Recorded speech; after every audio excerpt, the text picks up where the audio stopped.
Pale, male, and stale. Pale, male, and stale. That's how an activist describes Parliament. And so I'll ask you to think about that for a second. Because if, like me, you take that as a little bit, whoa, that's a bit blunt, um, you have to consider the wider situation, which is the acceptability of double standards on issues like racism and sexism. So this is coming from a woman by the name of Kajal Odradra. Apologies if I'm mispronouncing that, but she is campaigning via Change UK to get more representation in Parliament.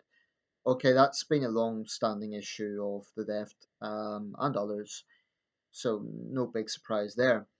But she was just interviewed on BBC Parliament. A friend of mine from the British and Global Muslims for Secular Democracy posted this, and he's a South Asian Muslim man, and he said, "Imagine, just imagine, had a white person said something like that, a white man in particular." So here's my question: Why is it okay for someone to display casual racism and sexism if it's directed at white men? Because they seem to be the only group, and I obviously fall into that group, whereby bigotry is okay. And I think the argument for it, and I don't think it's a valid argument, but the argument for it is, oh well, you white men have all the power, so you can't complain. So I, as a white man, should be okay with someone diminishing me as an individual because of the color of my skin and because of my biological sex. It's plain bigotry. And people might defend her and say, oh, well, she's factually correct. Parliament is majority white and it is majority male. But the issue here is not whether or not she's factually correct on the issue, because that is true. It's the bigotry that comes with it. I mean, she is insinuating that it's stale because it's made of white men or majority white men. Well, there's right wing conservative right wing white men. There's there's liberal white men. There's socialist white men. There's old white men. There's young white men. Why is it okay to lump all white men in one block? There's gay white men, straight white men.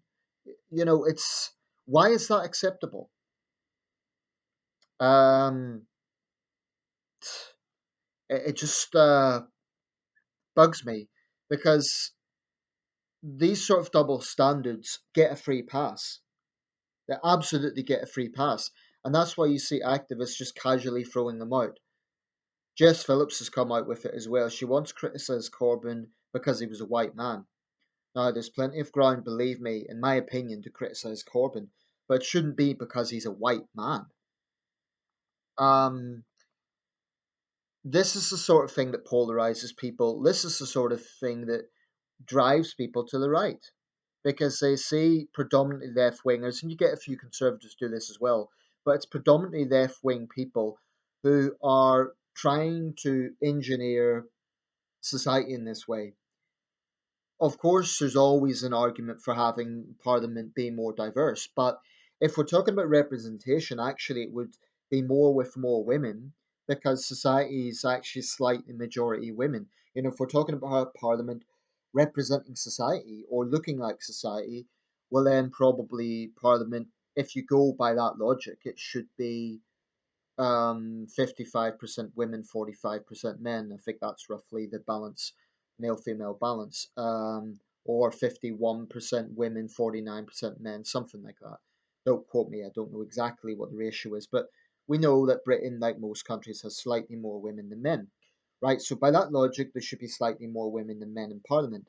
I happen to think that a candidate should be selected on meritocracy alone, but as we know, that's not always the case. You get, for example, all women shortlists. But anyway, as for visible minorities, in a city like London or Birmingham or Leicester, where there is a large ethnic minority presence, then you would expect more representation from ethnic minorities. But the country as a whole is still majority white.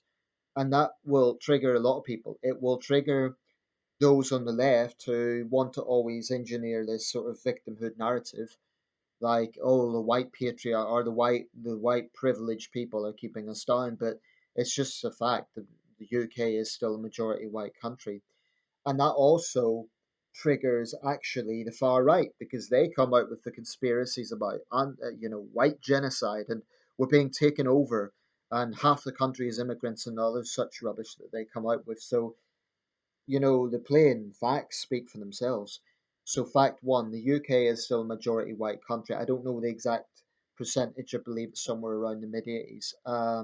Of course, that ratio is going to be different in the cities. In London, in Birmingham, and Leicester. London, it's probably more like, I don't know, I would guess it's something like 60% white, 55% white, even. Birmingham, something similar. Leicester, something similar. In fact, in the next 20 years, Leicester might be a minority white city. So there is change in demographics in the cities, but the country as a whole, and I can tell you for a fact where I live, Sunderland in northeast England is still by far, we're in fact one of the most homogenous white cities in the country. Um, so, in terms of if your argument is Parliament should look like the people it represents, actually it broadly does, with the exception of the male female imbalance. In terms of ethnicity, I would say it roughly is representative. Um, I mean, the people who are talking about this, I honestly think they want to see a situation where half of members are black or Asian, but that isn't representative of the country as a whole. Um, so this identity politics thing is just it's toxic. And when you get casual sexism, all that does is push white men into getting into defensive identity politics themselves. I suspect most white men don't care about being white men, but they will be forced on the defensive because they resent being all lumped with the same, tarred with the same brush. So when she says it's white, male, and stale, she's directly insinuating it is stale because it's white men. So that disrespects and, you know, dehumanizes actually individual white men. And I think she and others who push this sort of narrative need to be called out on it. They need to be challenged. But that'll never happen because the media just will not, at least too much of the media just lets it go. If there's one problem in society, it's that we are not consistent. We're not consistent on standards like racism and sexism. And why is that? It's wrong.